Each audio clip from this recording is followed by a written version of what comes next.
Howdy, folks. How is everybody doing today? Welcome to Ask the CHOQTOR. I'm your CHOQTOR, Dr. Matt Dorsey, Chief Scientific Officer and Formulator for CHOQ, Doctor of Acupuncture and Medicine, Acupuncture and Chinese Medicine, rather, and General Herb and Nutrition Geek. So let's see. We got a few folks here already. Very cool. Let's see. Here we go. Got any interesting questions? Hello, CHOQ. Hello, Laura. Hello, Abigail. Oh, cool. Yeah, good to see you again, Abigail. Seen you here quite a few times before. I think it might have been a few days since I've seen you on here, but Sam, awesome. Got quite a few regulars here. Jimmy Jack 35. Not sure if you might be new or not. I don't know if I recognize your name or not. If you're new, welcome. Otherwise, welcome back. So you guys are making some funny comments about the current situation here in the chat. Things I probably can't comment on too much on this platform anyway. You know how it is. Wish I could. Laura says, going to take my Shilajit now and all the others I've been grazing on, LOL. And cool. And hello from Pennsylvania. All right, very cool. Let's see what else we got here. To use activated charcoal. Well, I do have some toothpaste that has some charcoal in it. And occasionally I will use activated charcoal if I feel like something's going on weird with my stomach. I do have it in my emergency kit. So in my backpack, I've got a little, a pre-made like little first aid kit that I always keep in my backpack. And I do have things I put in there. Like, for example, I recommend if you take armor, for example, this is a great one to have in your emergency kit in case you need some extra immune support. I also do have some, of course, when this comes back on the market, I've got some Apex glutathione in my emergency kit. And I do absolutely keep activated charcoal in my my kit, just in case I need to absorb something that I maybe, was not good that I put in my body. I don't do gluten or dairy. And one thing that's definitely helpful is if you do feel like you accidentally got some, you might want to take some charcoal. That's one thing you could do just to help absorb and reduce how much your body absorbs of it. And of course, if you're, having yourself a good time out in the town, or if you're at a wedding and perhaps you have a couple too many beverages, adult beverages, then of course you can also use, you can use it for that purpose too. Hello, Chuck. How you doing? Nice to see you. All right. Jimmy Jack says, I have CHOQ goodies on the way. Thanks for NAC plus Choco deals. Yeah, that was a great deal, right? Hello, Camilo. Are you new, Camilo? I'm not sure if I've seen you before. If so, welcome. Okay. We'll CHOQ do another promotion run like last weekend. I don't know for sure, but be on the lookout. Definitely check your CHOQ emails. It would not surprise me if we did. I don't know if we are for sure, but that would not surprise me at all. Laura says, I always take charcoal to Mexico just in case. Not a bad idea. Kenny, hello. How you doing? EMP, howdy. Raffetol, Chuck. Cool. We got a lot of regulars here and a couple new folks. If you are new, just be like, hey, what's up, Dr. Matt? I'm new. And give you a special shout out. And always like to see who's new. But and then again, sometimes people change their usernames. So it's a bit confusing, right? I think I've seen one person who I'm pretty sure has changed their username 3 or 4 times. So it does get a bit confusing. I'm not 100% sure, but I think that has happened with somebody. But anyway, new trying to integrate, says Camilo. Cool. Well, welcome. Camilo and anybody else who's new. Hey, what's up, Gustavo? Y'all feel free to ask me questions about herbs or nutrients or CHOQ products in the chat. And, this is called Ask the CHOQTOR. It's not just called Listen to the CHOQTOR. So feel free to ask me whatever, and holler at me. So, yeah. All right. So what's your go-to smoothie recipe? Abigail, I'm obsessed with mangoes. I eat a lot of mangoes. Mango is one of my favorite fruits. It's one of my fruit allies. I'm also obsessed with bananas. So a lot of the time I go to smoothie is mango, banana, hemp seed, honey. Sometimes obviously I'll throw random supplements in there like mushrooms and things like that. I also like to put some spinach in there and or cilantro sometimes. Not too much, but a little bit is good. And then on top of that, I will also sometimes do some pumpkin seeds. And then, yeah, that's kind of my default. Sometimes I'll just do a real simple smoothie that's just mango plus hemp and honey. And of course, I'm not using milk or even nut milk. I'm just using water for the medium. But yeah, just those three together. Here's a little trick here. If you want to make a really delicious smoothie, which is 3 ingredients, not including the water, obviously, but you want to use mango, hemp seed, and honey. And then you want to use the smallest amount of water possible. And ideally use a high power blender like a Vitamix or a Blendtec and blend it really thoroughly. And I always just use frozen organic mango. It's just much easier to do than whole mangoes, which is just a nightmare to prepare. So frozen organic mango, organic hemp seeds, organic raw honey, and water, and use the smallest amount of water possible so that the end result is nice and thick, really, really nice and thick. And the texture is delicious that way. So if you want to make it thicker, you add more hemp seeds and you add less water. If you want to make it thinner, fewer hemp seeds and more water. But yeah, really thick is really nice. Yeah. All right, let's see here. Can you take too much chalk, Darren? Well, that's a really actually incredibly difficult question to ask because there is no one size fits all. You know what I mean? Some people are very, very sensitive and they can just take, a little bit of Shilajit and feel it, immensely, right? Other people feel almost nothing. So it really depends on the person. So really it's something you have to decide for yourself, what's right for you. That's kind of between you and your, licensed healthcare practitioner really to figure out what's too much.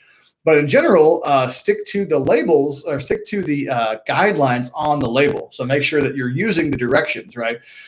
So, don't exceed the maximums or don't exceed the recommended amounts on the labels.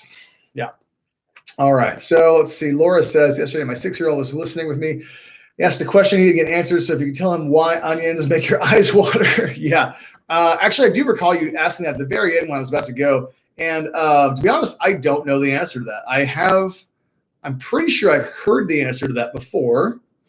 And it's something I probably knew a long time ago and forgot, like so many other things, right? Because you can imagine being in my industry, you hear a million different things and some of them are just not all that helpful. So you just kind of forget them. So if anybody else wants to look it up and tell me, feel free to do that. Otherwise, I can look it up next time, or in between today and tomorrow and get back to you. But yeah, I don't know the exact reason, the exact compound responsible for it. I'm going to make a wild bet that it is a sulfur-containing compound because sulfurous compounds are really intense. Have you ever noticed that, for example, have you ever steamed broccoli and then the water in the bottom of the pan where all the broccoli is like kind of, where some of it's dripping down from the broccoli? Have you ever left it in there and then like come back a couple hours later and just forgotten about it? It's really funky, really nasty. That's some of the sulfurous compounds. So sulfur tends to obviously, like that rotten egg smell. I'm wondering, and I know that onions do contain certain sulfur-containing compounds, and it's possible that it might be something like that. That's my guess, but do not exactly know. Yeah. All right. What's the best chalk product for sustained energy throughout the day?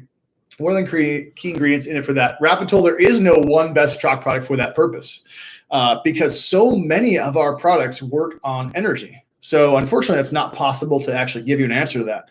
I could give you a few of them and say probably pick out of these and experiment with these. But I'd say obviously for men, this one's only for men, right? But for men, daily would be a great choice for that. And then obviously for anyone, Action 2.0, also great for energy.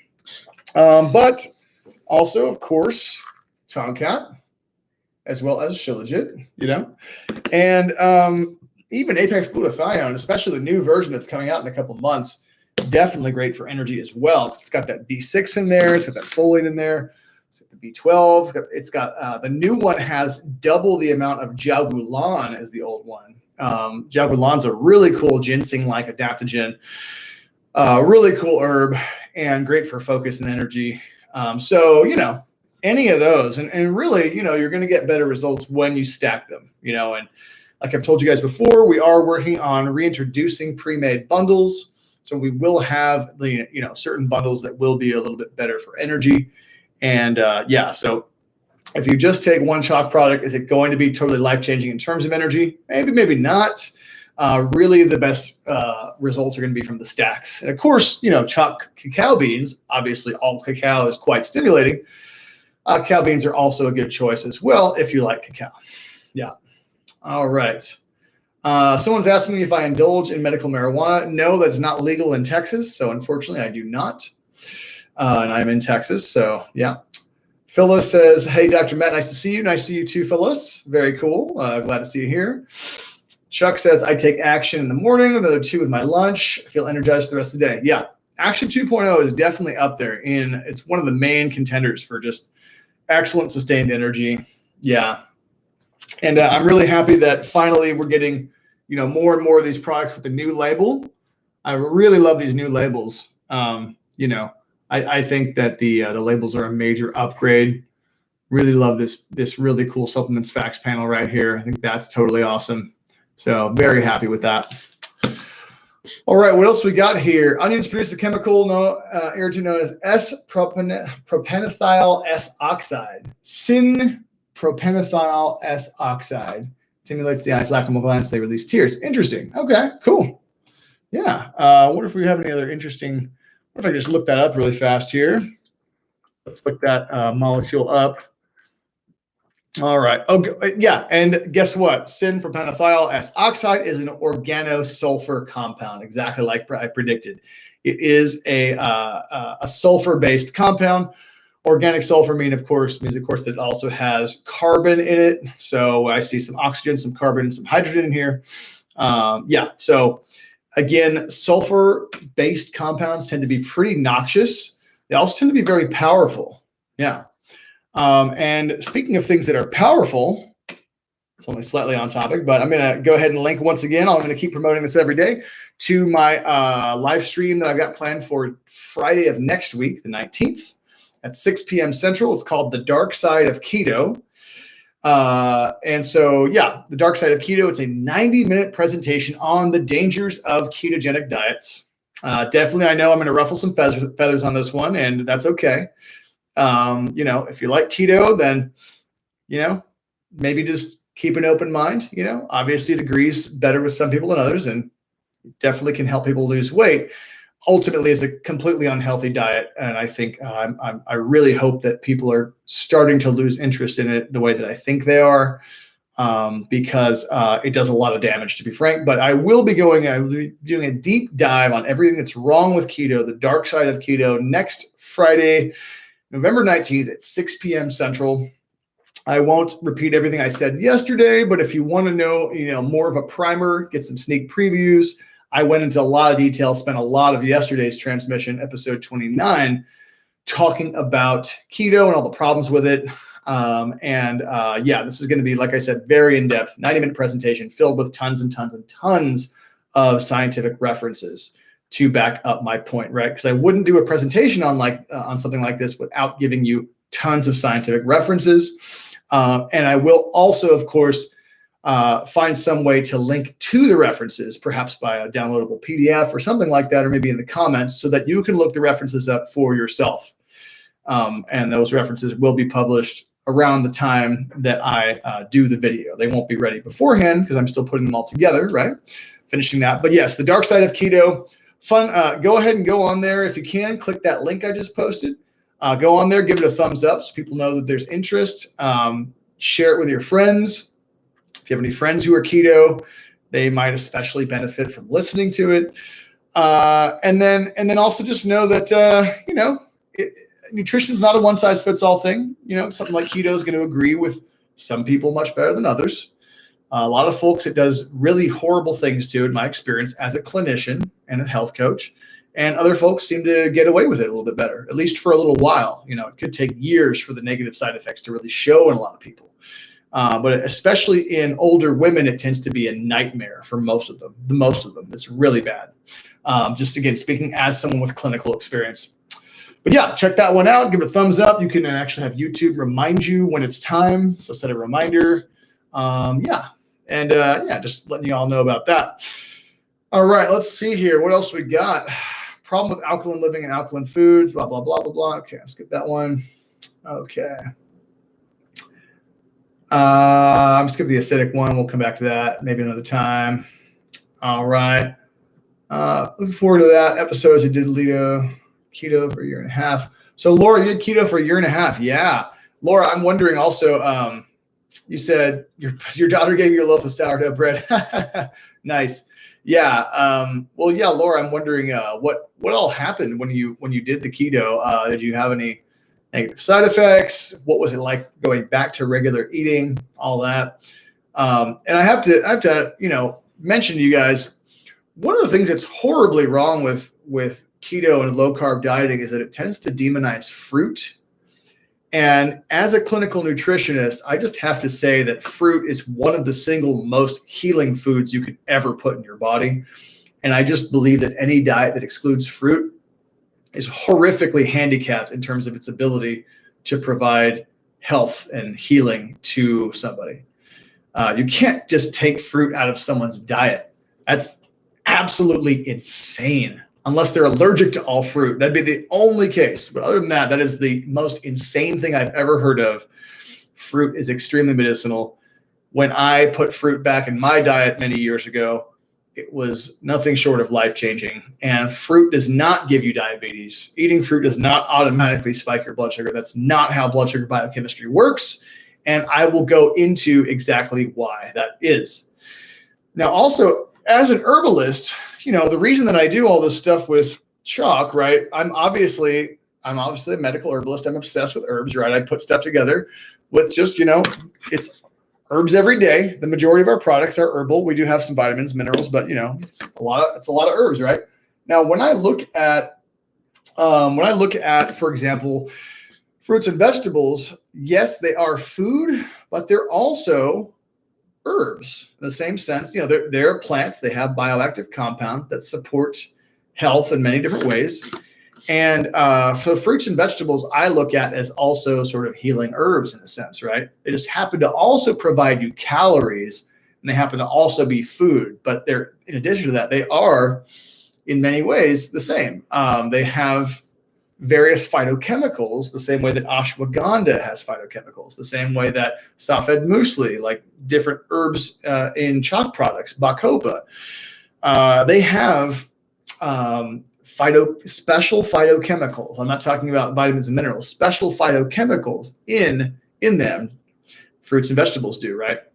That do amazing things, that help our immune system, that provide that are antioxidants, that do all sorts of cool things for us, support a healthy inflammation response.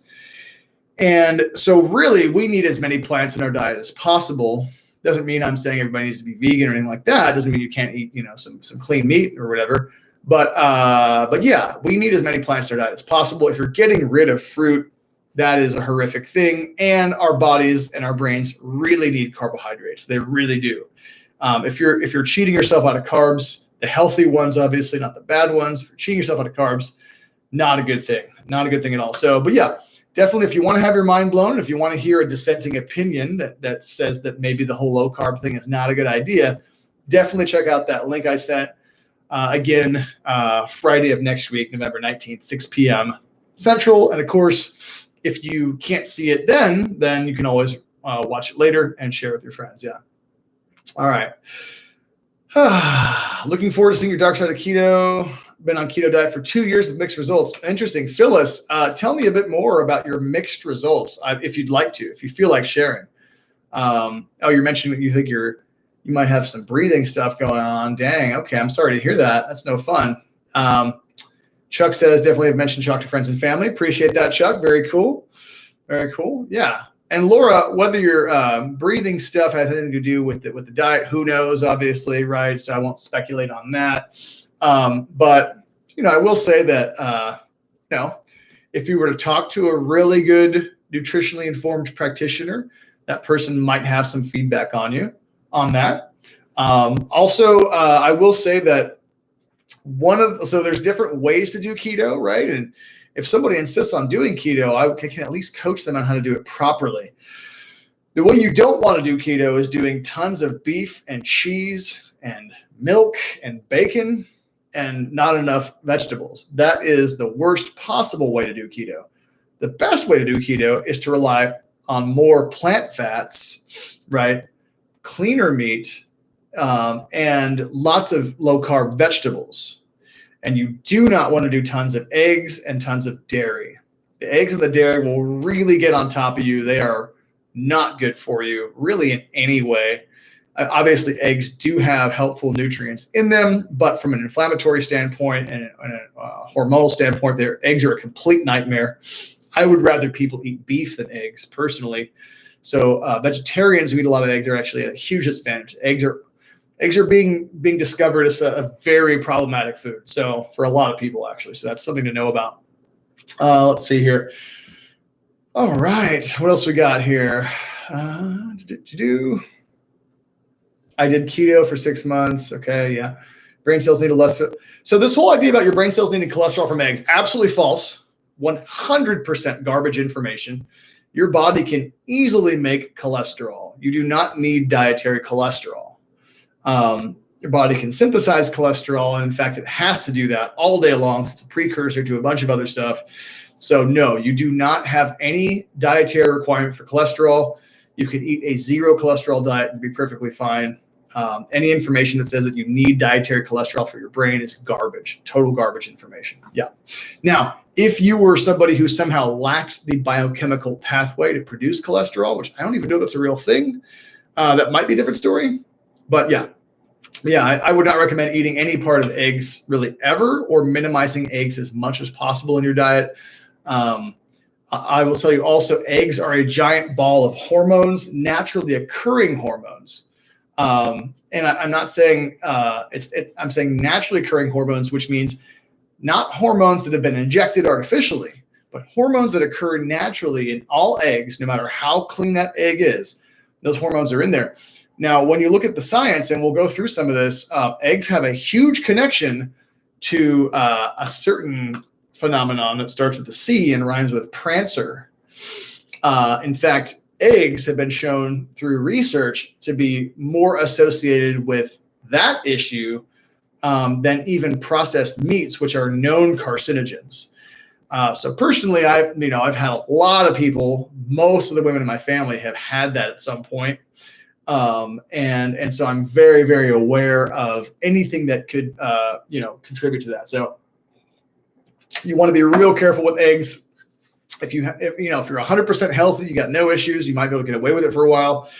If you're trying to heal, from different stuff, you might want to really take a long, hard look at eggs and consider getting them out of your diet, especially for anything involving hormones and inflammatory pathways. The eggs are, yeah, absolutely. And again, even the cleanest eggs in the world from an organic chicken that's been, blessed by a shaman or whatever, even those eggs are still horrible for you.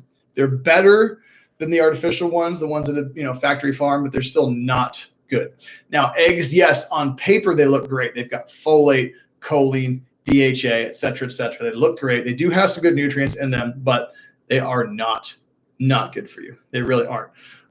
They tend to be pro-inflammatory, and so they can be really problematic. Now, again, if somebody's totally healthy and they're all good, maybe it doesn't really matter. If I've got a few clients I've talked to and they don't have a lot of issues, they're pretty good. Those, and they just want to optimize or whatever. And I'll be like, you probably don't have to get rid of eggs. You might not have to get rid of dairy and gluten. You might want to later on in your life, but if you're athletic and you just don't have a lot of complaints, maybe just try to reduce, so it's not like a one size fits all thing, And I've got, I've talked to some older people. I've got an older lady as a client, and she's real sweet, and she's 90, and it's like, hey, let's just get you to eat less of that. If somebody's already in their last, little bit of their life, it's like, you've been doing okay so far, right? So maybe let's just get you to eat a little bit less. I'm not just going to take that away from you completely. So again, it's a case by case thing. Don't want to be just completely black and white about everything. But yes, in general, though, most people would be far healthier if they did not eat eggs anymore. They really would. And I can tell you from personal experience and from the experience of coaching lots and lots of people over the years, that getting them out of the diet is essential for healing for the vast majority of people who have certain issues going on. Yeah. All right. So let's see. BMES 1 is in Australia. Very cool. Just ordered 7 Wonders and Action 2.0. Should I take them all at once or individually throughout the day? BMAS, that's completely up to you, really. You might want to experiment and see what works for you. Some people like to just take them all together in the morning and just get her done. Some people like to spread it out. But really, there's no one exact right way to do it. The only thing I would say for you, though, is that Action 2.0 for some people can be this guy right here. It can be a little bit rough on the stomach for some folks. So if I can get it in view here yeah, it's not focusing very well. Oops. Well, anyway, Action 2.0 is sometimes a little bit rough on the stomach for some folks. Most people, no big deal. Don't know why it's not focusing today. Sorry about that. But anyway, and so this one in particular, you might want to take with food. Some people do better with food on that one. Yeah. Chuck Ray says, what is a good substitute for eggs? I mean, really, like, if you're talking about baking, there are some egg replacers you can get out there. And for everything else, just don't eat them. My husband and I were looking at keto at 55. He did great, lost 40 pounds. Menopause he got worse. Yes, Phyllis, that makes complete sense. Certain issues, especially with if you're eating, sometimes people on keto will eat more eggs and more dairy.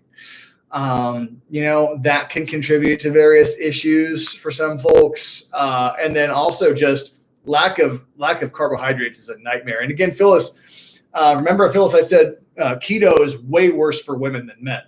And notice that a lot of the pundits who are recommending keto, they're like 90% plus men.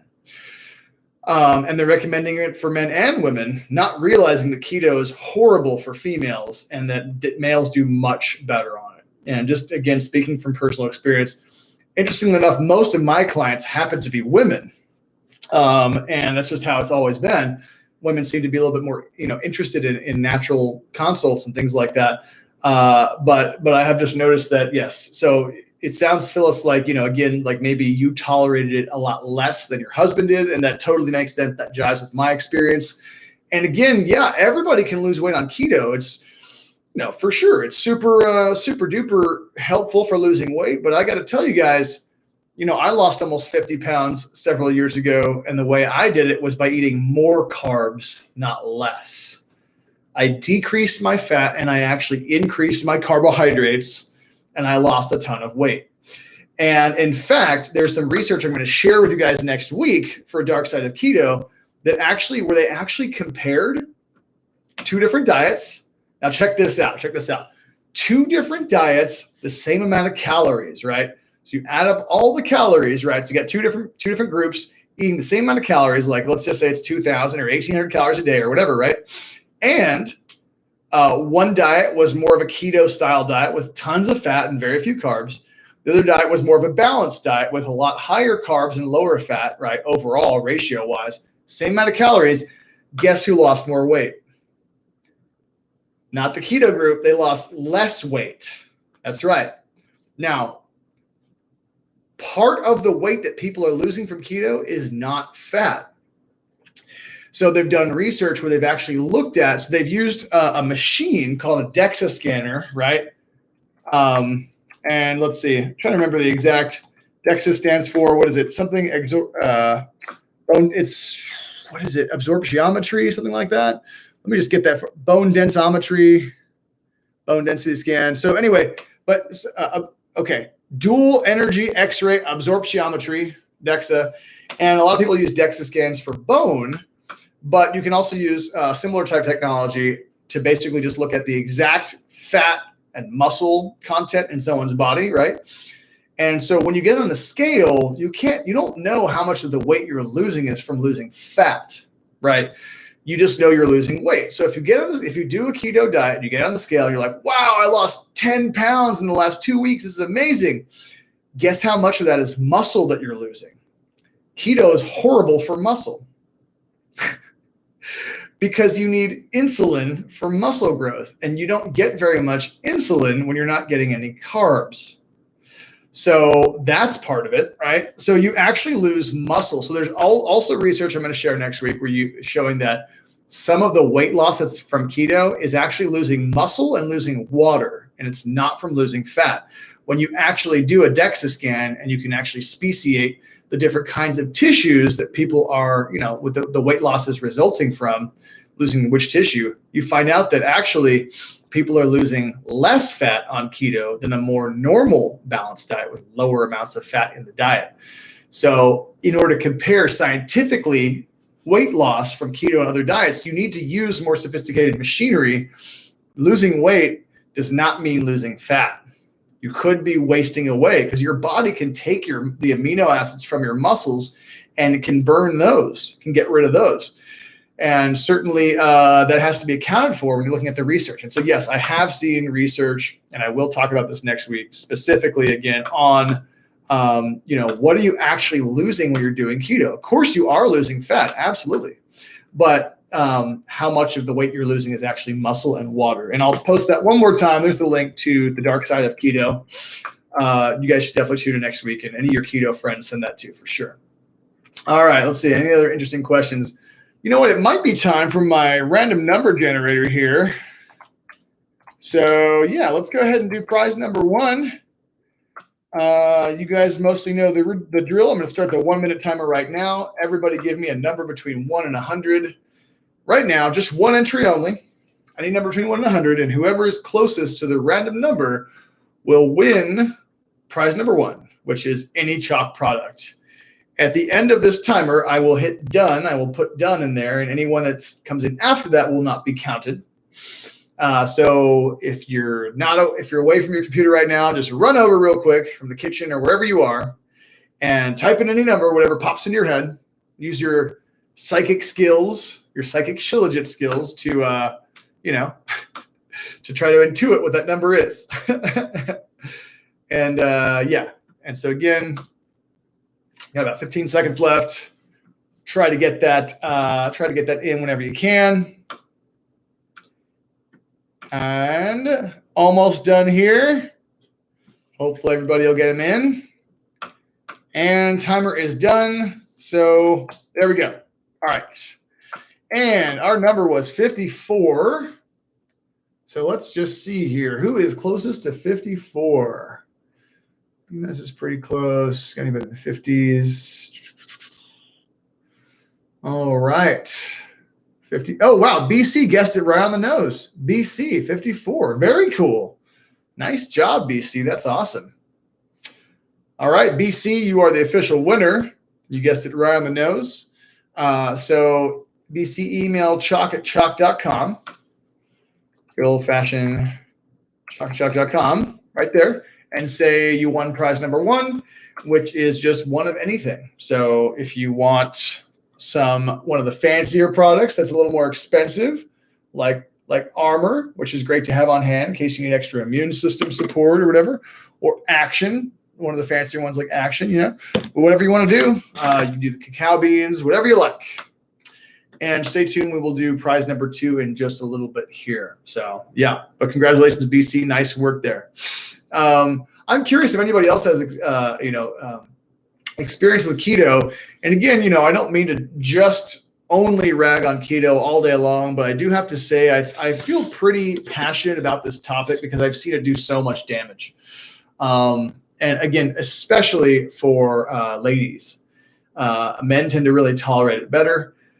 I also do have to say, though, that don't mean to rag on dudes or anything, but women are very oftentimes, on average, not all the time, on average, very connected to their bodies, where they're more aware of subtle changes in their bodies, whereas guys are very oftentimes much more disconnected from their bodies. And again, of course, that's just an average. That's not true across the board. And if you're one of our folks, you're, male or female, you're probably maybe a little bit more in touch with what's going on in your body, right? Because maybe you're a little more conscious. Make better health decisions. Maybe you do yoga or meditation, right? So it might not apply as much to you guys, but definitely, just as somebody who coaches people, when I'm talking to a lady, a lot of the time she'll have like very detailed feedback on how something made her feel, and I'll ask guys, and they're like, I don't know, and that's just kind of typical, Again, not all men, of course, don't mean to stereotype too much, but on average, that's kind of how it tends to go. Women are just a lot more aware of their bodies in general. And there could be evolutionary reasons for that. Obviously, if you're carrying a child, if you're pregnant, you want to be very aware of what's going on inside your body so you can just be really careful and make the right decisions. And so it's possible that women are maybe just coded evolutionarily, biologically, to be more aware of what's happening inside their bodies. So that could be another thing too. So yeah, I was joking around recently about like with I know a married couple and they have a kid. And I was joking around with the mom that women are a little bit better at watching children because they have this sort of like natural, I guess, low-level anxiety whenever it looks like the kid might get into danger or trouble. And dudes don't have that as much. And so when the guy is watching the little kid, they're a little bit less careful. Not, but somewhat less anyway. And the women are a little bit more concerned and they're a little bit more on it with like anticipating what could go wrong. And anyway, nature has wired us a little bit differently in certain ways for evolutionary reasons, And again, of course, it's not true across the board. I'm just talking in averages, not saying this is true of every man or every woman at all. But yeah, certainly there are reasons that biology and nature has wired us in certain ways in order to help us survive. It's a survival thing. All right. Somebody says, would you recommend action or armor? Well, they're really very different, BC. Armor is going to be our premier immune support and healthy inflammation support formula. And then action is a little bit more, obviously, the name says it all, action-oriented, right? So action is going to be more energy, mitochondrial energy production, nitric oxide, more action-oriented. So it really just depends on what you're going for. You could use them together as like a pre and post workout where the action you use before and the armor you can use after to support a healthy inflammation response if you want to. But yeah, it just depends on what you need. Yeah. Somebody says, love keto. I included carb these days. Ate a lot of veggies while doing it and cleaner meats. Yeah. So again, there's a right way and a wrong way to do keto, even though keto in general is not particularly good for you in the long term. And if you're going to do keto, So actually, let me add on to that by answering BMES. Everyone I know that tried keto always has constipation. Why is that? So BMES, yeah. Well, you need fiber for your bowels to move properly. Very, very important. The fiber adds bulk, but it also adds prebiotics, which are food for the probiotic bacteria in your gut. And you don't get that from meat and you don't get that from oil.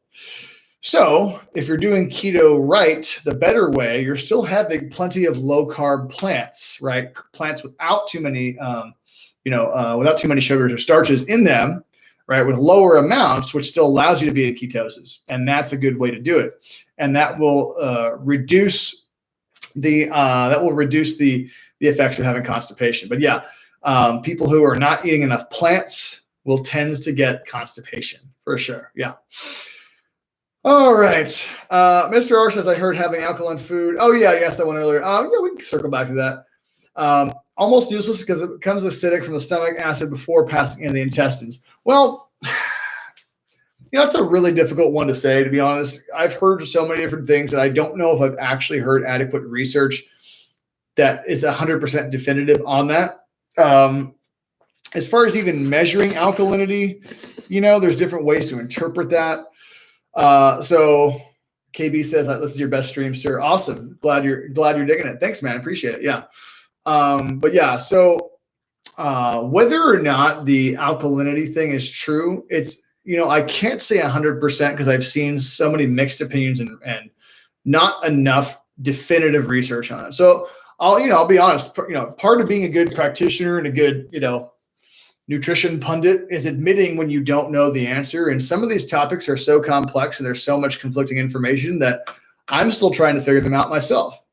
And that's one of them on the acidic thing. Because on the one hand, it makes sense, right? It's like, okay, the food itself is more or less acidic.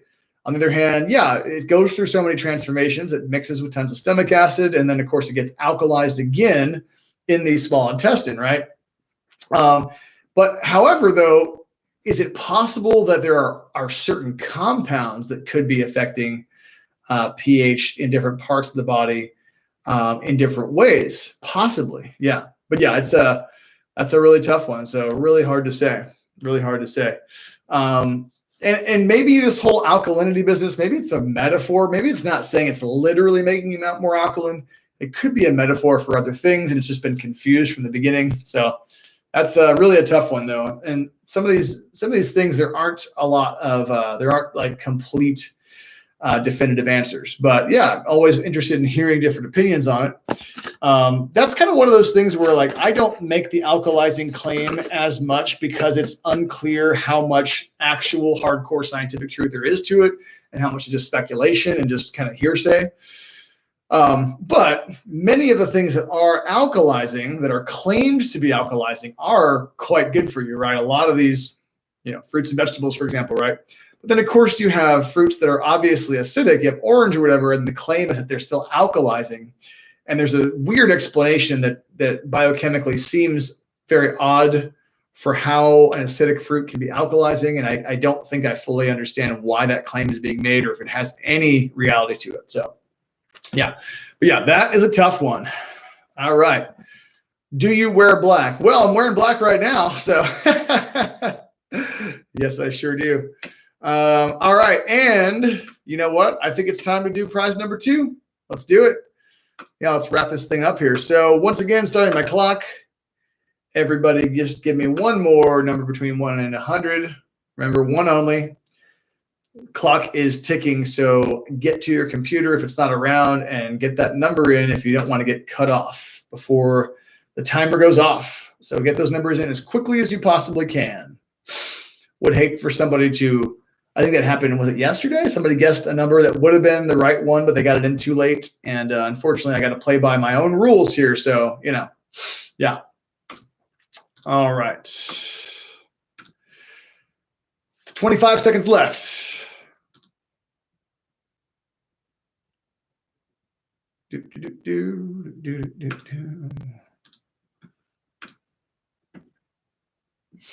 Okay, 12 seconds. Almost there. Hopefully you guys all got them in. And of course, just FYI, if you won the first time around, you can't win twice in a row. So, there we go. Done. All right. Here we go. And our number was 34. Let's see here. 34. So, who won this one? Let's see. KB has 33. And who has 34? Anybody? Nope. So that certainly does look like KB is our winner. So congratulations, KB. Yes, KB, you won prize number 2, which is 1 CHOQ t-shirt and 1 bag of cacao beans. So check out the website, look for the t-shirts, see what style and color and size you want, and then email CHOQ@CHOQ.com and say, hey, I won prize number 2, which is a bag of beans and a shirt. Yeah. And the shirts are pretty awesome, guys. Even if you don't want to wear it out, they're really comfortable to sleep in. They're organic cotton, so they're super soft. Yeah.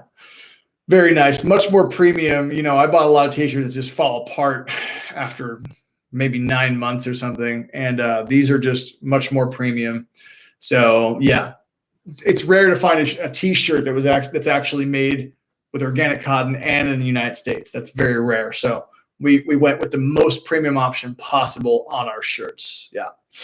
So Abigail says, my CHOQ is the softest, most comfortable, nicest shirt I've ever owned. Yeah, Abigail, exactly. When I first heard how much we were, because we sell these shirts for a fair amount, but I won't tell you exactly how much we pay for them, but we pay a lot for these things to be made. Made in the U.S., organic cotton, that is not cheap. We're paying many times more than it would be if it was just some random shirt from China made out of some, cotton blend with polyester or whatever. This is a totally different story. So they're pretty awesome. So yeah, congratulations, KB. That's awesome.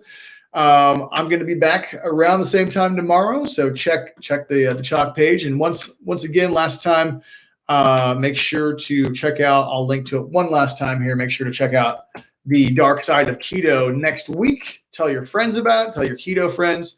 If they want to show up and heckle me, they're welcome to. No, I'm just kidding. I'll probably kick them out if they heckle too much. But yeah. And so that's going to be next week, Friday, November 19th at 6 p.m. Central.